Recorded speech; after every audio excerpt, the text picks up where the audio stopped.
ઓમ શાંતિ 13 જૂન 2025 આજનો સાર છે મીઠા બાળકો। આ બેહદના ખેલમાં તમે આત્મારૂપી એક્ટર પાઠધારી છો। તમારું નિવાસ સ્થાન છે સ્વીટ સાયલેન્સ હોમ, જ્યાં હવે જવાનું છે। પ્રશ્ન છે, જે ડ્રામાના ખેલને યથાર્થ રીતે જાણે છે તેમના મુખથી કયા શબ્દ ન નીકળી શકે? ઉત્તર છે, આ એવા ન હોય તો આવું થાય, આ થવું ન જોઈએ।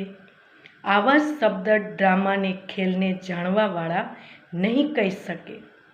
આ બાળકો જાણો છો, આ ડ્રામાનો ખેલ જૂ માફક ચાલતો રહે છે। જે કાંઈ થાય છે ડ્રામામાં નોંધ છે, કોઈ ફિકરની વાત નથી। ઓમ શાંતિ।